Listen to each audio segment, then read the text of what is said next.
Di surga nanti juga ada terdapat banyak sekali kamar-kamar. Kita dudukkan Allah sebagai yang paling berkuasa. Tidak beranak, tidak pula diperanakan. Itu bukan berarti Allah mengkafirkan kita, tidak.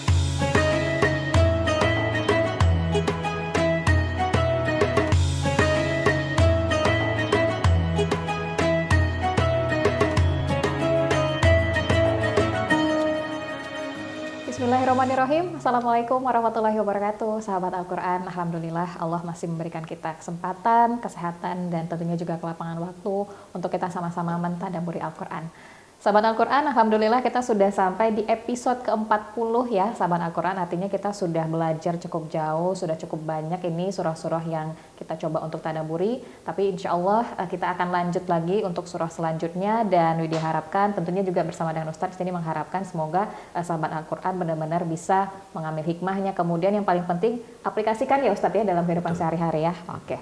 Sahabat Al-Quran ini seperti yang tadi sudah Widya sampaikan, kita sudah di episode ke-40, kita akan membahas mengenai surah Az-Zumar. Nah, surah Az-Zumar ini artinya adalah rombongan-rombongan gitu ya Ustadz ya. Oke, kita langsung saja ke Ustadz ini. Ustadz, maksud dari rombongan-rombongan yang dijelaskan di surah ini seperti apa? Kemudian ini kalau untuk poin pertama, Widya langsung saja ini adalah seruan kepada tauhid. Kembali lagi kita diajak untuk bagaimana kita bisa mentauhidkan Allah, begitu ya Ustadz ya. Bagaimana nih Ustadz? Baik.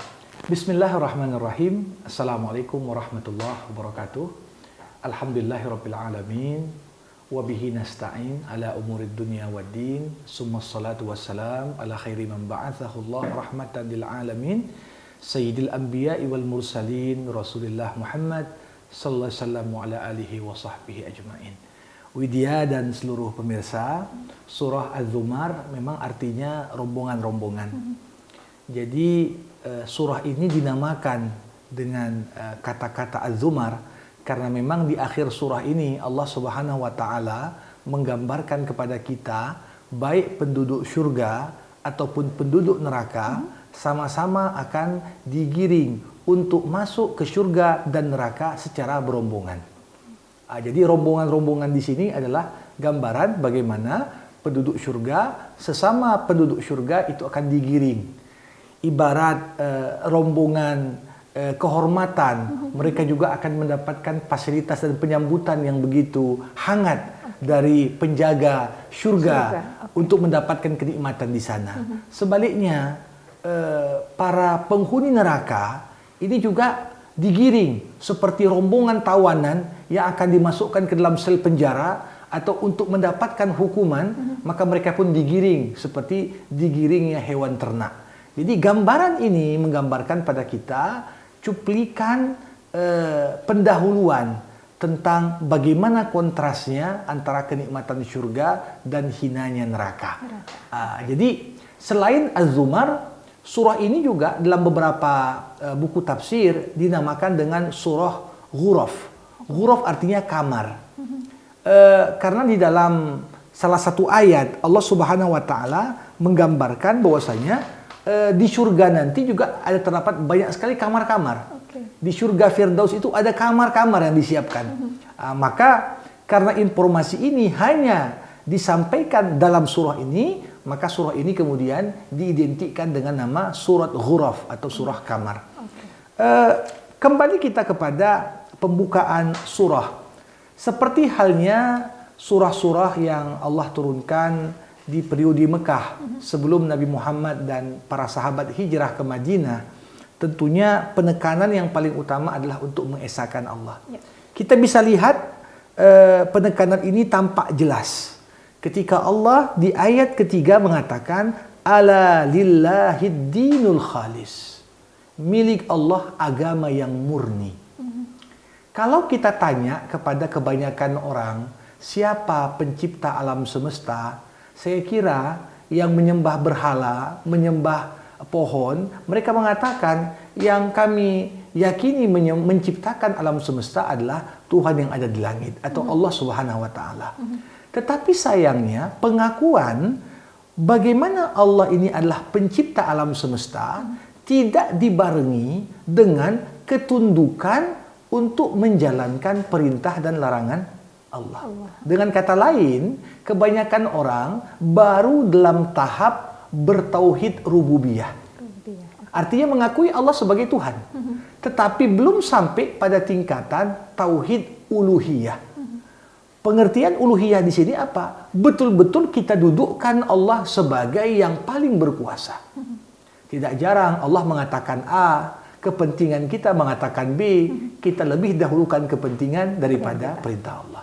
Nah, di sini Allah katakan milik Allah agama yang murni. Pengertian apa? Agama yang tidak dicampuri dengan syirik. Agama yang tidak dicampuri dengan penghambaan kita kepada selain Allah. Nah, kalau kita melihat, jika ditanya kepada orang-orang Arab di masa turunnya Al-Quran, kenapa kalian sembah Lata, Uzza, Manata, dan segala berhala-berhala yang mengelilingi Ka'bah di waktu itu? Jawaban mereka, ma na'buduhum illa liyuqarribuna ilallahi zulfa. Kami tak sembah berhala ini kecuali tujuannya adalah supaya berhala ini menjadi perantara agar kami bisa dekat dengan Allah.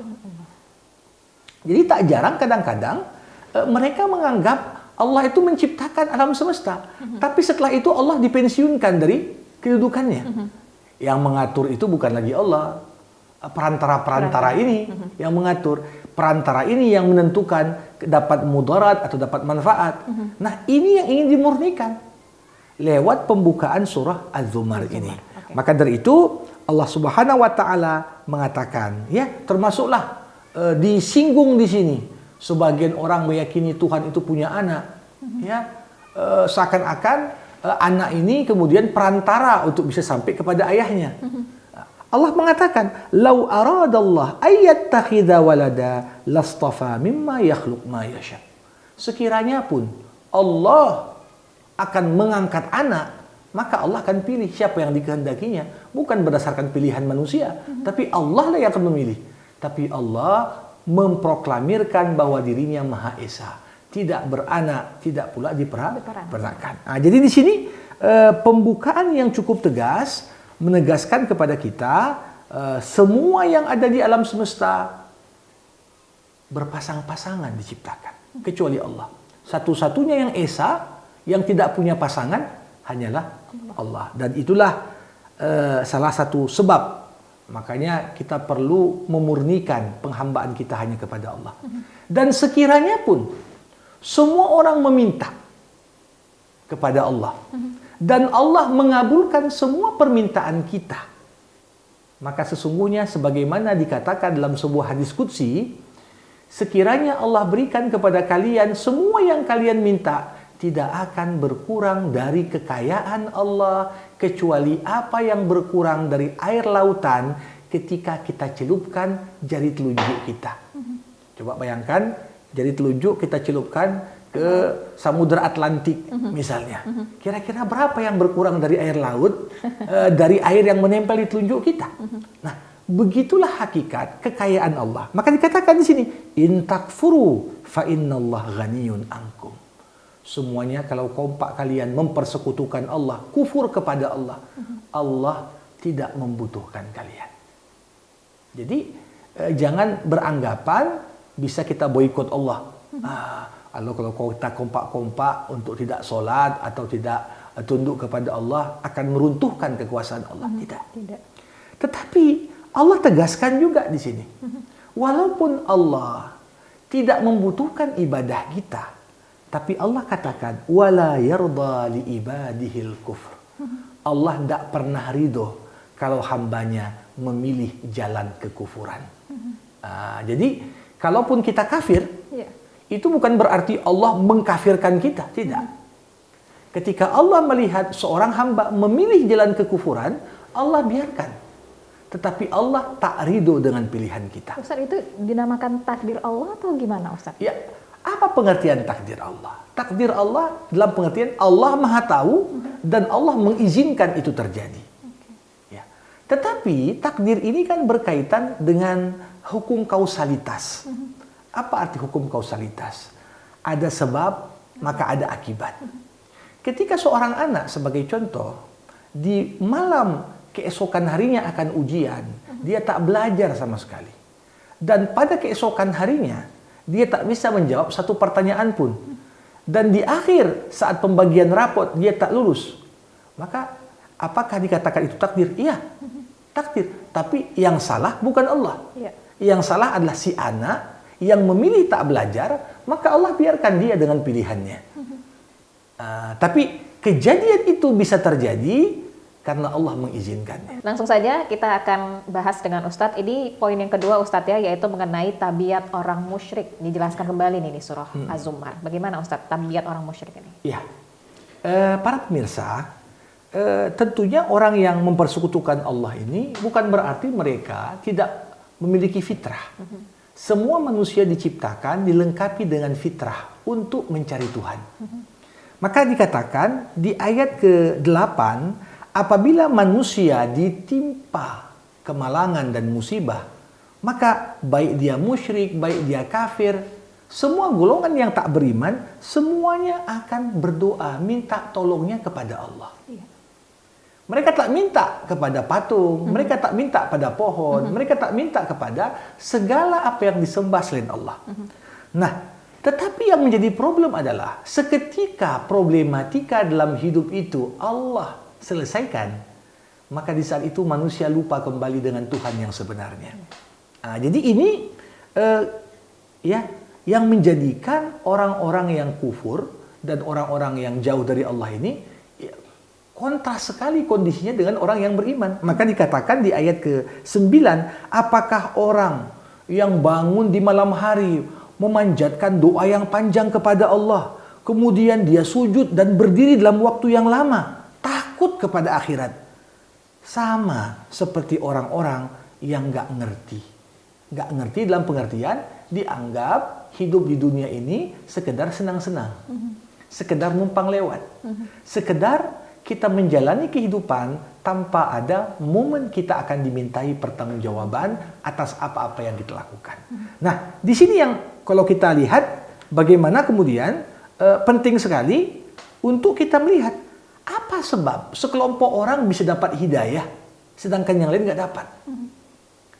Bagaimana Allah Subhanahu wa taala mengantarkan hidayah pada seorang sedangkan yang lain tidak diberikan hidayah. Seringkali kan kita mendengar ungkapan-ungkapan orang-orang yang kafir, orang-orang yang musyrik, orang-orang yang fasik seakan-akan menyalahkan Allah. Ya, kenapa belum pakai jilbab? Ya, Allah belum kasih hidayah. Kenapa belum pergi haji? Ya, Allah belum kasih hidayah. Nah, di sini perlu untuk kita pahami bahwasanya Allah Subhanahu wa taala akan memberikan hidayah lewat sebuah mekanisme. Allah berikan hidayah kepada orang-orang yang mencari hidayah. Tidak terbayangkan ketika seorang manusia sungguh-sungguh mencari kebenaran, mencari petunjuk dari Allah, kemudian Allah biarkan dia di akhir pencarian yang panjang itu tak sampai kepada Allah. Maka ada satu ayat yang cukup menarik. Allah Subhanahu wa taala mengatakan di ayat ke-18, alladzina yastami'unal qawla fayattabi'una ahsanah ulaika alladzina hadahumullah wa ulaika hum ulul albab. Apa kunci supaya dapat hidayah? Orang yang pasti akan dapat hidayah adalah orang-orang yang ketika mendengar satu perkataan, mereka akan mengikuti perkataan yang terbaik daripada perkataan-perkataan yang ada. Nah, kalau kita lihat di dunia ini, semua orang suka ngomong, tetapi tidak ada satupun perkataan yang lebih lurus dari perkataan Allah. Bandingkan kita ambil quote dari si A, si B, si C, kita bandingkan kutipan perkataan mereka dengan perkataan Allah.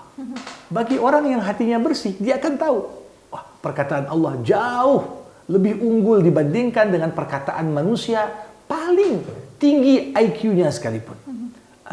Ini menunjukkan kepada kita, bagaimana kita bisa mendapatkan hidayah. Ikutilah yang terbaik. Ikutilah yang terbaik. Ya, kadang-kadang manusia ini ketika ada begitu banyak perkataan di hadapannya, kita justru memilih mana perkataan paling menguntungkan kita. Bukan mana yang paling terbaik. Mana kira-kira yang paling mendukung kepentingan kita, itu yang kita ambil. Padahal seharusnya kita mengambil perkataan yang paling baik dan paling benar. Itulah jalan yang diisyaratkan dalam ayat ini supaya kita bisa mendapatkan hidayah dari Allah. Iya, Nah, mengikuti perkataan yang ada satu hal yang cukup menarik juga dalam surah Az-Zumar.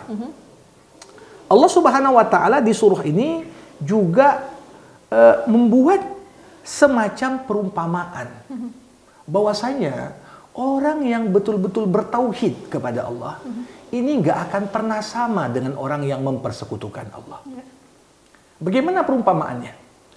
Dalam ayat ke-29 Allah Subhanahu wa taala mengatakan orang yang bertauhid dengan orang yang berbuat syirik ini sama seperti orang yang memiliki satu tuan dan orang yang memiliki banyak tuan. Kita anggap sajalah misalnya dia seorang pembantu rumah tangga. Pembantu rumah tangga ini kalau tuannya itu banyak di rumah, maka dia akan berada dalam dilema yang besar. Yang mana yang mau diikutin? Mana yang mau diikuti? Ya mungkin di saat bersamaan si ibu mengatakan beresin dapur. Ya, si anak mengatakan enggak, beresin dulu kamar saya. Si bapak mengatakan enggak, hidupin dulu selang untuk mencuci mobil. Bayangkan kalau kita ikuti selain Allah, semua makhluk punya kepentingan yang berbeda-beda. Si A kepentingannya nggak sama dengan si B, si B nggak sama dengan si C. Sehingga yang terjadi apa? Kemusyrikan seorang hamba menjadikan dia dalam posisi dilematis. Ingin menyenangkan siapa? Karena kepentingan masing-masing berbeda. Tapi tentunya berbeda dengan orang yang hanya memiliki satu tuan. Jelas, sumber instruksi jelas. Yang ingin kita cari ridhonya jelas. Nah, begitulah seorang yang beriman, dia tidak menjadikan pihak manapun kedudukannya lebih tinggi dari Allah. Maka yang kita pikirkan, bagaimana supaya Allah nggak murka kepadaku, bagaimana supaya Allah ridho kepadaku. Bayangkan ketika kita harus membuat senang banyak orang. Ada ungkapan yang disebutkan oleh para ulama, ridhon nas ghayatun la tudrak. Mencari ridho manusia itu pekerjaan yang mustahil untuk bisa dicapai. Kita pengen semua orang suka sama kita, nggak mungkin. Tetapi kuncinya apa? Siapa yang mengorbankan kepentingan manusia untuk keridhaan Allah? Allah yang akan bolak-balik hati manusia untuk ridho kepada kita. Nah, jadi kuncinya di situ. Jadi ayat ini gambaran kepada kita bagaimana pentingnya tauhid dan perbedaan kondisi orang yang bertauhid dengan orang yang mempersekutukan Allah. Oke, udah jelaskan perbedaannya dari Ustadz ya, sahabat Al-Quran ya. Oke, udah cukup jelas. Kita kemudian akan lanjut sahabat Al-Quran ke poin selanjutnya, yaitu ditegakkannya hujah bagi orang musyrik. Ditegakkannya hujah ini bagaimana maksudnya Ustadz? Ya, tentunya di dunia orang-orang yang mempersekutukan Allah itu kalau ditanya mereka punya alasan masing-masing. Kenapa kau sembah patung ini? Ini untuk perantaraku. Kenapa kau sembah kuburan itu? Ini alasan. Tetapi ketika tiba hari penghitungan amal, hari pertanggungjawaban di akhirat kelak, walaupun orang-orang yang mempersekutukan Allah mencoba untuk membela diri dengan berbagai alasan dan alibi, Allah Subhanahu wa taala ketika itu akan menegakkan argumentasi yang sebenarnya. Nah, wala in sa'altahum man khalaqas samawati wal ard la yaqulunna Allah. Allah berkata, kalau kalian tanya sama yang menyembah kuburan, menyembah patung, menyembah selain Allah, menyembah uang, menyembah jabatan, siapa yang ciptakan langit dan bumi? Semuanya kompak menjawab Allah yang ciptakan. Nah, maka dari itu Allah bertanya kemudian, "Qul afara'aitum ma tad'una min dunillah in aradani Allahu bidurrin hal hunna kashifatu durrih." Patung-patung ini atau apapun yang kalian sembah selain Allah, kalau Allah menghendaki turun musibah untuk kalian, kira-kira musibah itu bisa nggak dicegah turunnya oleh sesembahan kalian ini? Nggak bisa. Jadi untuk apa kalian sembah? Kalau sekiranya sesembahan itu tidak memiliki kuasa apapun untuk menolak mara bahaya. sesembahan itu tidak memiliki kekuatan apapun untuk mendatangkan manfaat. Jadi seakan-akan ayat ini menyinggung ini semua adalah ketersia-siaan. Kita beribadah, mengabdikan diri kepada Allah, tentunya karena kita tahu Allah itu maha kuasa dan bisa untuk memberikan apa-apa yang kita butuhkan. Itulah kuncinya. Kuncinya itu ya Ustadz ya. Oke, baik. Dan kita akan langsung lanjut ke poin selanjutnya, yaitu adalah kondisi dan tabiat manusia. Ini secara umum begitu Ustadz ya, kondisi dan tabiat manusia. Ini yang dijelaskan adalah kondisi dan tabiat manusia ketika hidup di dunia atau nanti nih Ustadz ketika di hari pertanggungjawaban.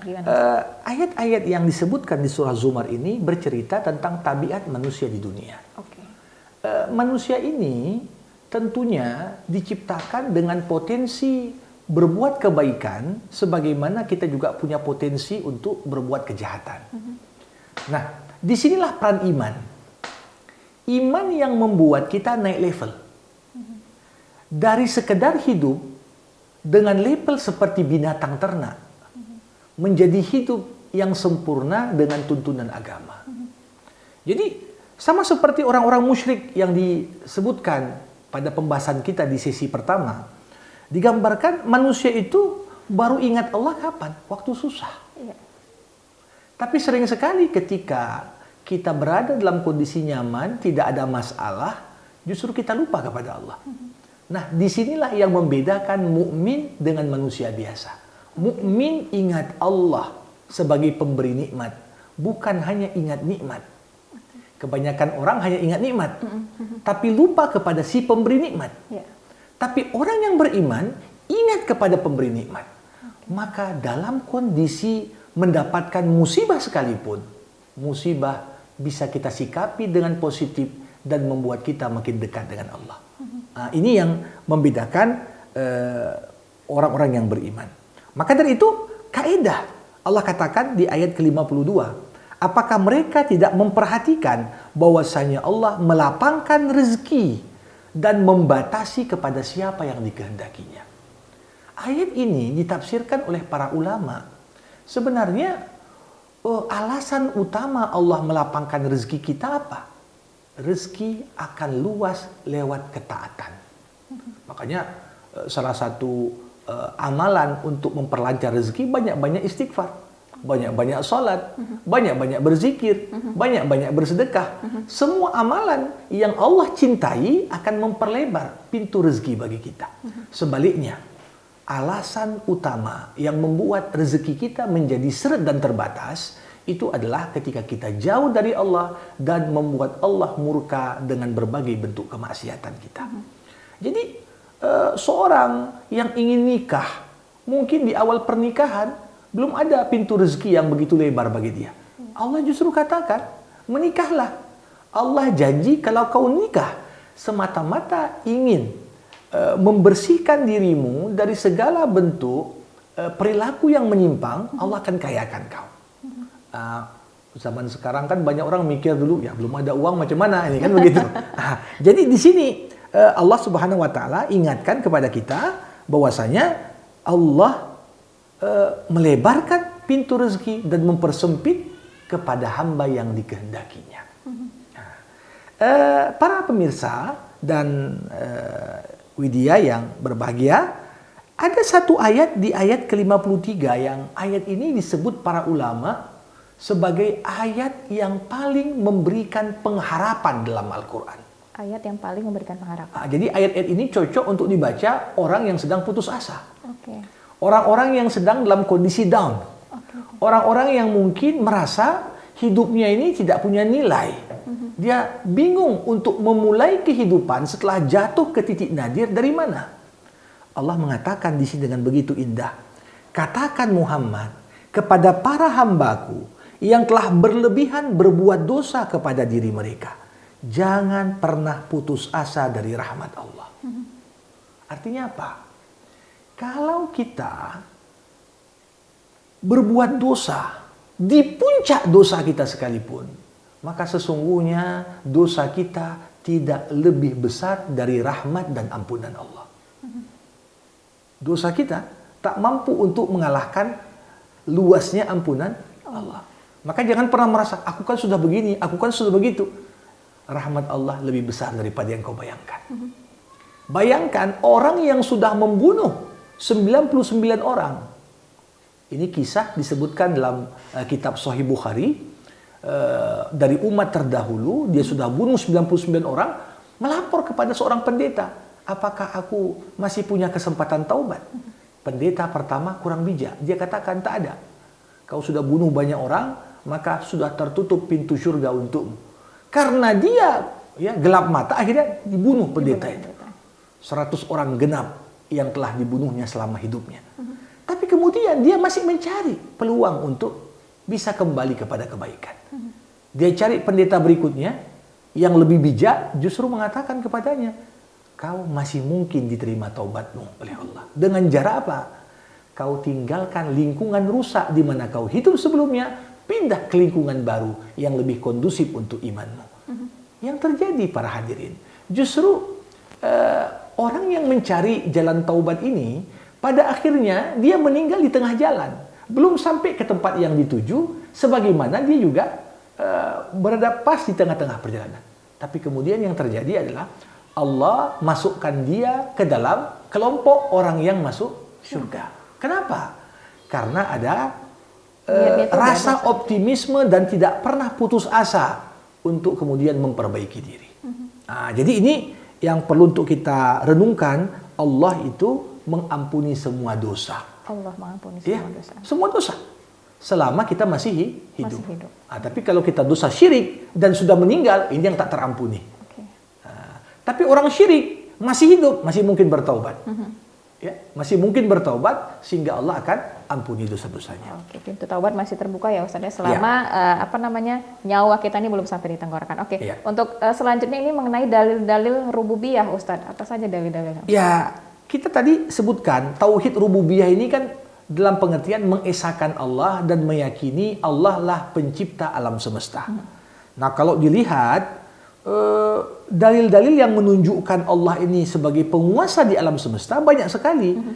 Misalnya bagaimana dikatakan di sini lahu maqalidus samawati wal ard pada ayat ke-63, milik Allah kunci perbendaraan langit dan bumi. Apapun yang terjadi di langit dan bumi, yang menentukan itu siapa? Allah.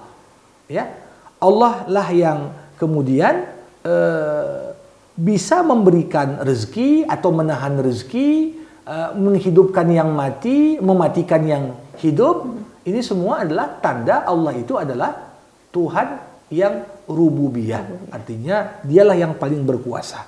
Makanya ada ayat menyuruh kita, fa'budillah fa'budu wa kum minasyakirin. Sembahlah Allah dan jadilah dalam golongan orang-orang yang pandai bersyukur. Karena kesyukuran inilah yang kemudian membuat kita sadar. Sebelum waktu juga memisahkan kita, di penutup surah Az-Zumar ini kita kembali kepada nama tadi. Nama surah ini. Az-Zumar. Rombongan-rombongan. Ya, kalau kita lihat dari ayat ke-71 hingga penutup, Allah membuat sebuah perbandingan yang kontras. Bagaimana rombongan penduduk surga jika dibandingkan dengan rombongan penduduk neraka. Penduduk surga bagaimana? Penduduk neraka terlebih dahulu Allah katakan, wasiqal ladzina kafaru ila jahannama dzumara hatta idza ja'uha futihat abwabuha wa qala lahum khazanatuha alam ya'tikum rusulun minkum yatluna 'alaikum ayati rabbikum wa yunzirunakum liqa'a yaumikum hadza. Digiringlah orang-orang kafir. Disebutkan orang-orang kafir itu akan dilikat lehernya seperti hewan ternak digiring oleh penggembala untuk dibawa ke tempat makan. Digiring orang-orang kafir ini untuk dimasukkan ke dalam neraka.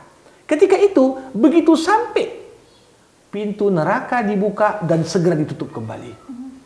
Nah, pertanyaan pertama yang menyambut kedatangan rombongan yang masuk neraka adalah ketika para penjaga neraka bertanya kepada mereka, alam ya'tikum rusulun minkum? Kalian kok masuk neraka? Bukannya Allah sudah kirim rasul-rasul dan nabi-nabi untuk mengajarkan kepada yang baik, untuk mengajak kalian bertauhid? Kenapa kalian tak ikuti mereka? Inilah pertanyaan pertama yang sebenarnya pertanyaan itu bukan hanya untuk menghinakan penduduk neraka, tapi juga menyindir mereka. Ya, kalau sekiranya kalian ikuti dulu para nabi, nggak mungkin kalian masuk seperti ini. Tetapi tampilan kontras justru ada pada penduduk surga. Wasiqal ladzina taqaw rabbahum ilal jannati dzumara. Orang-orang bertakwa digiring, ya, seperti rombongan tamu kehormatan dimasukkan ke dalam surga. Hatta idza ja'uha wa futihat abwabuha. Ketika tamu kehormatan digiring masuk ke dalam surga, pintu dibuka selebar-lebarnya, begitu juga pintu itu dibiarkan terbuka. Ibarat orang membawa tahanan ke sel penjara, ya, pintu penjara tak dibuka lama-lama, begitu masuk langsung kunci. Ya, tapi kalau kita ke istana negara, pintu dibuka lebar-lebar. Kenapa? Mungkin ada rombongan belakangan datang, akan tetap disambut. Untuk gambaran bagaimana indahnya penyambutan kepada mereka. Bahkan para penghuni surga menyambut dengan kata-kata, Salamun alaikum tibtum fadkhuluha khalidin. Keselamatan untuk kalian, semoga kalian menikmati segala fasilitas surga dan masuklah hidup abadi di dalamnya.